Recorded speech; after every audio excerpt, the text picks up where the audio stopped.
ఇక మన ప్రయాణాన్ని మొదలు పెడదామా? ఎక్కడికి ప్రయాణం అనుకుంటున్నారా?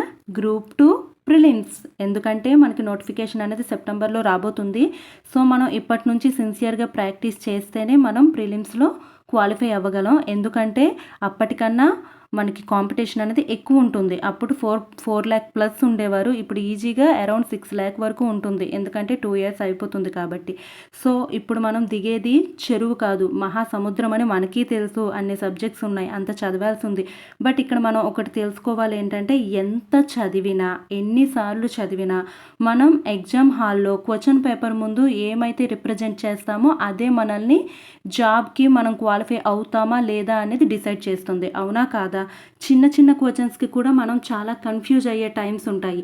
సో, మనం ఎక్కడ ఏం చేయాలి అంటే, మనం మన ప్రిపరేషన్‌లో ప్రాక్టీస్‌కి వెయిటేజ్ ఎక్కువివ్వాలి. ఎందుకంటే ప్రిపరేషన్‌లో భాగం ప్రాక్టీస్. బట్ వెయిటేజ్ మాత్రం ప్రాక్టీస్‌కి ఇంకా ఎక్కువివ్వాలి. మనం ఎన్ని సార్లు చదివామన్నది కాదు, ఆ క్వశ్చన్‌కి మనం కరెక్ట్‌గా అటెంప్ట్ చేశామా లేదా అన్నది మనం చూడాలి. సో, అందుకనే ఏం చేద్దామంటే, కొన్ని క్వశ్చన్స్‌ని మనం ప్రాక్టీస్ చేద్దాం. అది కూడా ఏ విధంగా చేయాలో కూడా మీకు చెప్తాను. ఒక క్వశ్చన్‌ని ఓన్లీ ఆన్సర్ తెలిసిపోతే సరిపోతుందా అనుకుంటే కాదండి. ఎందుకంటే ఒక సబ్జెక్ట్‌ని తెలుసుకోవాలి అంటే ఒక క్వశ్చన్‌లో ఎంతవరకు మనం డెప్త్‌ని తీయగలం, ఎంతవరకు మనం టాపిక్‌ని నేర్చుకోగలం అన్నది చూడాలి. సో, ఆ విధంగా కొన్ని క్వశ్చన్స్ అయితే చెప్పుకుందాం రండి. ఈరోజు ఇండియన్ హిస్టరీ గురించి కొన్ని క్వశ్చన్స్ చూద్దాం. ఓకే. ఫస్ట్ క్వశ్చన్, మానవుడు ఉపయోగించిన ఈ క్రింది వాటిలో వాటి వినియోగ కాలాన్ని బట్టి అమర్చిన సరైన క్రమంను గుర్తించండి అన్నారు. ఫస్ట్ ఆఫ్ ఆల్ మనం ఏం చేయాలంటే క్వశ్చన్ని కరెక్ట్‌గా చదవాలి. ప్రీవియస్ ఇయర్ ప్రిలిమ్స్ ఎగ్జామ్‌లో చూసారు కదా, సరికానిది, సరైనది అన్నది క్వశ్చన్‌లో ఎంత కన్‌ఫ్యూజన్ ఉండేది.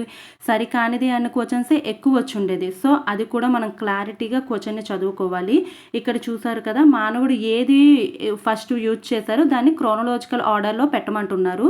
మనకి తెలుసు ఫస్ట్ మనకేంటి కాపర్ అంటే రాగి. అరౌండ్ 9000 బీసీ దగ్గర అది యూజ్ చేయడం జరిగింది. ఆ తర్వాత కాంస్యం, బ్రాంజ్ ఏంటంటే ఇందులో ఆల్రెడీ కాపర్ ఇంక్లూడ్ అయి ఉంటుంది. కాపర్ ప్లస్ టిన్ అనమాట. And next iron. సో, ఇక్కడ మీకు కాపర్ ఫస్ట్ కాబట్టి ఈ ఈ ఆప్షన్‌లో ఏ ఫస్ట్ ఉంది. సో, దీన్ని మనం ఎలిమినేట్ చేసేయవచ్చు. ఎందుకంటే ఇప్పటి నుంచే మీరు ప్రాక్టీస్ చేయాలి. ఎలా ఎలిమినేషన్ ప్రాసెస్ కూడా. డైరెక్ట్ ఆన్సర్ మనకు తెలియకపోవచ్చు. కానీ అందులో అవ్వనిదేముంది అన్నది మనం తెలుసుకోగలగాలి. అది కూడా మన ఒక క్వాలిటీ అనమాట. మంచి ప్రొడక్టివిటీ అది. ఓకే. సో, ఇక్కడ ఆన్సర్ ఏమవుతుంది చూడండి. ఫస్ట్ కాపర్ వస్తుంది. నెక్స్ట్ బ్రాంజ్ కాంస్యం. నెక్స్ట్ ఐరన్ వస్తుంది. So, answer is 1. సో, ఇలా ఇది కాస్త ఈజీ. నెక్స్ట్ క్వశ్చన్‌కి వెళ్దాం. ఆర్యుల గురించి తెలుపు క్రింది పదాలను సరిగ్గా జతపరచుము అని చెప్పారు. ఇక్కడ కొన్ని వర్డ్స్ ఇచ్చారు. ఏ వర్డ్‌కి ఏమని పిలిచేవారు. ఇప్పుడున్న మన వర్డ్స్ ఏంటి, అప్పుడు వర్డ్స్ ఏంటి. వ్రీహి అంటే ఎంతమందికి ఐడియా ఉందండి? వరిని వ్రీహి అని పిలిచేవారు. సో, ఏ4 ఎక్కడుందో చూసుకోవాలండి. ఇక్కడ చూసారు కదా, ఈ ఆప్షన్ అన్నింట్లో ఒక్క ఆప్షన్‌లోనే ఏ4 ఉంది. రిమైనింగ్ ఏదీ లేదు. సో, మనం డైరెక్ట్‌గా దీన్ని ఆన్సర్‌గా పెట్టొచ్చు. టైం వేస్ట్ చేయాల్సిన అవసరం కూడా లేదు. కానీ ఇక్కడ జస్ట్ ఎవా అంటే గోధుమలు, B3 మనకది తెలుసు. సో, మనం నెక్స్ట్ క్వశ్చన్‌కి వెళ్ళిపోవచ్చు. సో, టైం వేస్ట్ చేయకండి. ఒక 1 మినిట్ మనం ఒక క్వశ్చన్ దగ్గర పెట్టాము అంటే ఎంత ప్రొడక్టివిటీ దాని నుంచి వస్తుంది అన్నది మనం చూసుకోవాలి. ఓకే. నెక్స్ట్ క్వశ్చన్ చూడండి. బౌద్ధ సంగీతులు మనం ఆల్రెడీ చదువున్నాం జైనిజం, బుద్ధిజం గురించి. సో, బౌద్ధ సంగీతులు నిర్వహించిన రాజులను తెలుపు జతలలో సరైన జతను గుర్తించుము అని ఇచ్చారండి. ఇక్కడ చూడండి ఎంతవరకు మీకు గుర్తుందండి. మీకు తెలిసిన ఆన్సర్స్ కామెంట్లో పెడుతుండండి. చూడండి, ఇక్కడ మొదటి బౌద్ధ సమావేశము హర్షుడు, రెండవ బౌద్ధ సమావేశము అశోకుడు, మూడవది కాలశోకుడు, నాలుగవది కనిష్కుడు అని ఇచ్చారు. ఇక్కడ మనకి క్వశ్చన్ ఏంటి అడిగారు? సరైన జతను గుర్తించుము అని అడిగారండి. సో, మీకు సరైనది ఇక్కడ ఏం దొరుకుతుంది? నాలుగవది కనిష్కుడు. ఇది కరెక్ట్ యాక్చువల్లీ. మనకి మొదటిది ఎవరు వస్తారండి? 483 బీసీలో అజాత శత్రువు. ఎవరు వస్తారండి? అజాత శత్రువు.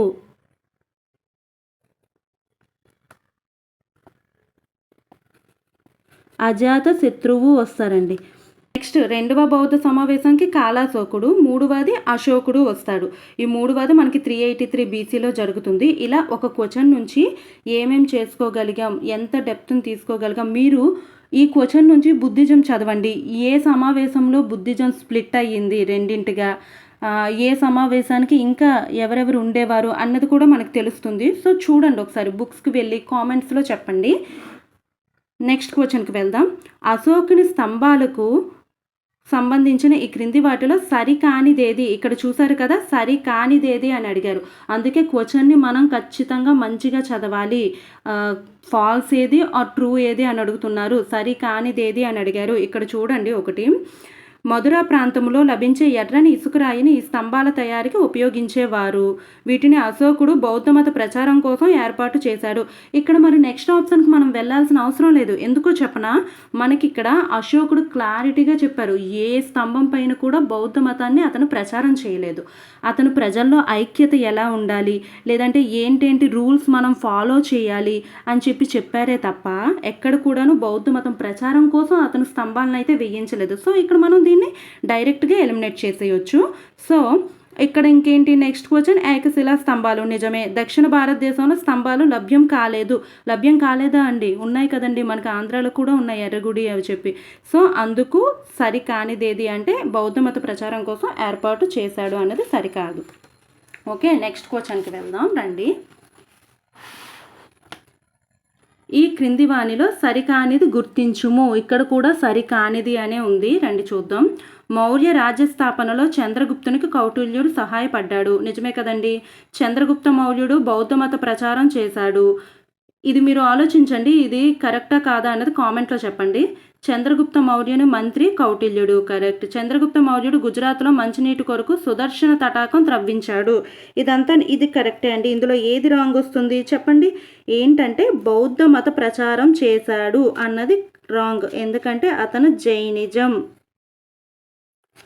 జైనం ఎందుకంటే అతను జైన మతం లాస్ట్లో తీసుకున్నాడు. సో అది సరికానిది.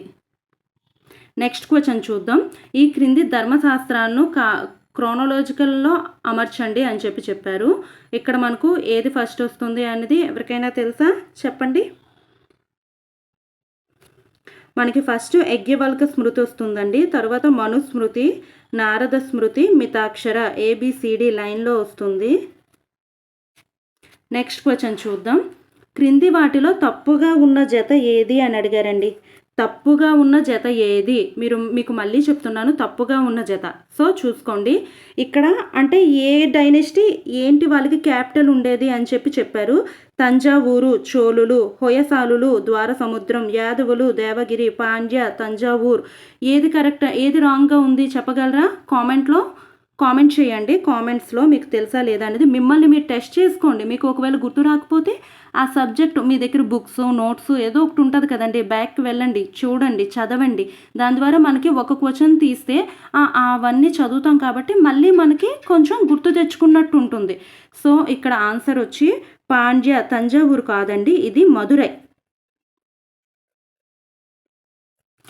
మధురై అండి. నెక్స్ట్ ఇవన్నీ గుర్తుంచుకోండి. మనం క్వశ్చన్కి ఆన్సర్ ఇదే కదా అని ఇవన్నీ వదిలేయకూడదు, ఎందుకంటే ఇవి మనకి ఇంపార్టెంటే. సో ఇవి కూడా మనం గుర్తుంచుకోగలగాలి. నెక్స్ట్ క్వశ్చన్ చూడండి. భారత్లో ముస్లిం మహమ్మదీయుల దండయాత్రల వరుస క్రమాన్ని గుర్తించండి అన్నాడు. మనకు తెలుసు ఇండియా పైన ఫస్ట్ ముస్లిమ్స్ ఎలా వచ్చారు, మహమ్మదీయులు ఎవరెవరు వచ్చారని. ఎవరు చెప్పగలరండి? ఫస్ట్ కామెంట్లో అయితే ప్రతి ఆన్సర్ చేయండి, మీరు ట్రై చేయండి. మనకి ఫస్ట్ మహమ్మద్ బిన్ కాసిం వచ్చారండి కదా. ఆ తర్వాత మనకి గజనీ మనకి 17 సార్లు దండయాత్ర చేశారు. మన సోమనాథ్ టెంపుల్ను కూడా ధ్వంసం చేశారు, మీకు గుర్తే ఉంటుంటుంది. తర్వాత మనకి గోరీ వచ్చారండి. సో మహమ్మద్ బిన్ కాసిం, గజనీ, గోరీ మనకి 1206లో మరణిస్తేనే ఇతని తర్వాత కుతుబుద్దీన్ ఐబక్ మనకి బానిస వంశాన్ని స్థాపించారు. ఢిల్లీ సుల్తాన్స్ అప్పటి నుంచే స్టార్ట్ అయ్యింది, అంతే కదా. మీకు ఐడియా ఉంది కదా, గుర్తుంచుకోండి, చదవండి మళ్ళీ. సో నెక్స్ట్ క్వశ్చన్ చూడండి. ఢిల్లీ సుల్తాను కాలంలో పన్నులకు సంబంధించి సరైన జత కానిది ఏది అని అన్నారు. చూడండి, జత కానిది, సరైనది కానిది. సో ఇక్కడ చూడండి, మీకు ఇవన్నీ ఫస్ట్ చూస్తే ఘరి ఇంటి పన్ను కరెక్టే, ఖరజ్ భూమి శిస్తు కరెక్టే, చరి పుల్లరి పన్ను కరెక్టే. ఇక్కడ ఏంటండి తీర్థయాత్రల పన్ను షర్బ్ రండి. షర్బ్ అన్నది మనకి ఇరిగేషన్ పైన వేస్తారు.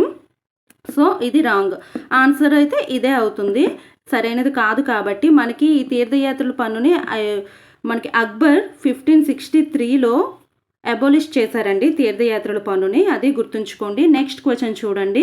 కింద ఇచ్చిన ఢిల్లీ సుల్తాన్లు వారి పరిపాలనా కాలాన్ని అనుసరించి సరైన క్రమంలో తెలపండి అన్నారు. మీకు ఢిల్లీ సుల్తాన్లు ఇప్పుడే చెప్పాను కదండి, 1206లో స్టార్ట్ అయ్యింది బానిస వంశం. తర్వాత ఎవరు వస్తుంది? ఖిల్జీ వంశం, తుగ్లక్ వంశం, సయ్యద్ వంశం, లోడీ వంశం. ఆర్డర్ వచ్చి అదండి. సో అంటే మనకి ఇక్కడ ఎవరు ఫస్ట్ వస్తారు? ఇల్టుట్మిష్ సి ఫస్ట్ చూసుకోండి. ఇవి రెండు ఎలిమినేట్ చేసేయచ్చు, ఈ రెండు కూడాను. ఇల్టుట్మిష్ ఫస్ట్ వస్తారు, తర్వాత ఖిల్జీ వంశం, అలావుద్దీన్ ఖిల్జీ. సో సిబి ఇక్కడ చూసారా, రెండు ఒకేలా ఉన్నాయి. ఈ 50-50 ఉన్నవే చాలా కన్ఫ్యూజ్ అవుతాం ఎగ్జామ్ హాల్లో. ఏంటంటే ఖచ్చితంగా తెలిస్తే ఓకే, వన్స్ చిన్న కన్ఫ్యూజ్ వచ్చిందా ఆ 50-50స్నే మనల్ని డిసైడ్ చేసేస్తాయి యాక్చువల్లీ. ఓకే, నెక్స్ట్ మనకి తుగ్లక్ వంశం వచ్చింది కాబట్టి ఫిరోజ్ తుగ్లక్ నెక్స్ట్ వస్తారు. సో డి. తర్వాత లోడీ వంశం.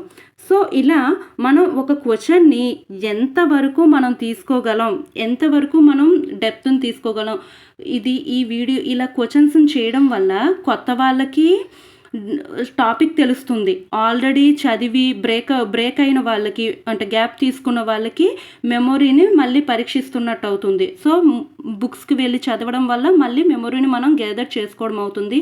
ఈవెన్ ఎంప్లాయీస్ కూడా స్టార్ట్ చేద్దామండి ఇప్పటి నుంచే, ఎందుకంటే సెప్టెంబర్ ఎంతో టైం లేదు. ఖచ్చితంగా రండి. ఈ వీడియో నచ్చినట్టయితే ప్లీజ్ లైక్ చేసి సబ్స్క్రైబ్ చేసుకుంటారనుకుంటున్నాను. ఈ వీడియో మీకు ఉపయోగపడుతుంది అనుకుంటున్నాను.